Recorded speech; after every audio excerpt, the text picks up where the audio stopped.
नमस्कार मित्रों, मैं डॉक्टर इंदुबाला एच गढ़वी हिंदी व्याकरण में उच्चारण अवयवों के आधार पर वर्णों का वर्गीकरण इस विषय पर आज चर्चा करूंगी।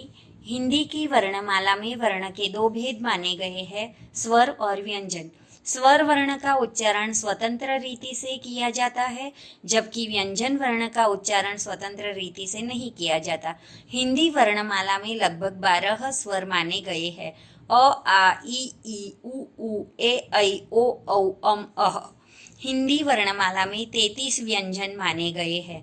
क ख ग घ अंग, च छ ज ज य, ट ठ ड ढ ण, त थ द ध न, प फ ब भ म, य र ल व, स ष ष ह। क वर्ग, च वर्ग, ट वर्ग, त वर्ग एवं प वर्ग के व्यंजनों को स्पर्श वर्ण कहते हैं, क्योंकि इन वर्णों का उच्चारण कंठ, तालु, मूर्धा, दांत और ओठ आदि के स्पर्श से होता है। य र ल व को अंतस्थ व्यंजन कहा जाता है, इसे अर्ध स्वर भी कहते हैं।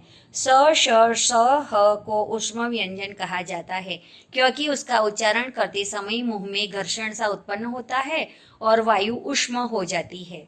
उच्चारण अवयवों के आधार पर वर्णों का वर्गीकरण किया गया है। उच्चारण अवयव 5 है: कंठ, तालु, मूर्धा, दांत और ओठ। गौण रूप में नाक का प्रयोग भी होता है। प्रत्येक वर्ग का अंतिम वर्ण अनुनासिक वर्ण माना गया है, क्योंकि अपने उच्चारण स्थान के अतिरिक्त उन वर्णों का उच्चारण थोड़ा नाक से भी होता है।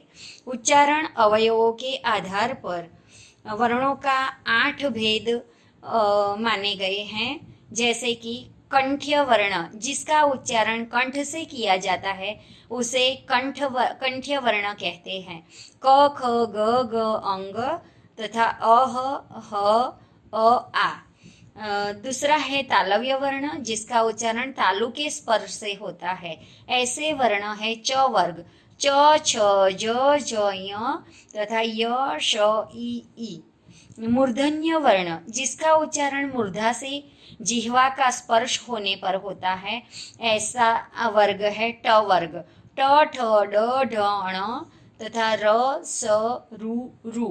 दंत्य वर्ण, जिसका उच्चारण दांत और जीभ के स्पर्श से होता है, ऐसे वर्ग है त वर्ग, त थ द ध न तथा ल और स। ओष्ठ्य वर्ण, जिन वर्णों का उच्चारण ओठों द्वारा किया जाता है, ऐसे वर्ण है प वर्ग, प फ ब भ म तथा उ।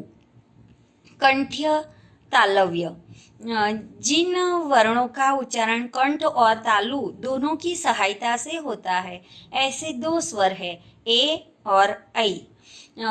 कंठ्योष्ठ्य, इनका उच्चारण कंठ और ओष्ठ्य दोनों की सहायता से होता है, ऐसे वर्ण है ओ और औ। दंत्योष्ठ्य, जिसका उच्चारण दांत और ओठ दोनों के योग से होता है, ऐसा एक ही वर्ण है व। वायु प्रक्षेपण के आधार पर 2 भेद माने गए हैं, अल्प प्राण और महाप्राण।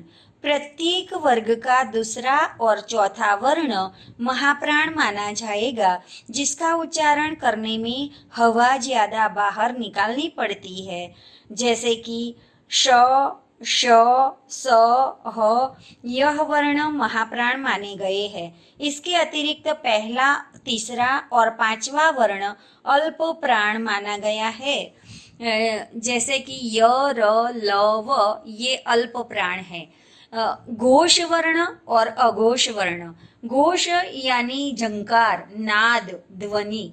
जिन वर्णों का उच्चारण करते समय ध्वनि नाद सुनाई दे, उसे घोष वर्ण कहा जाएगा।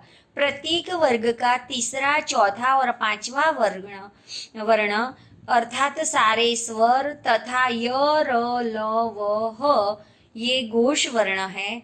अघोष वर्ण, जिन वर्णों का उच्चारण करते समय ध्वनि नाद सुनाई न दे, उसे अघोष वर्ण कहा जाएगा। प्रत्येक वर्ग का पहला और दूसरा वर्ण अघोष वर्ण माना जाएगा। Thank you.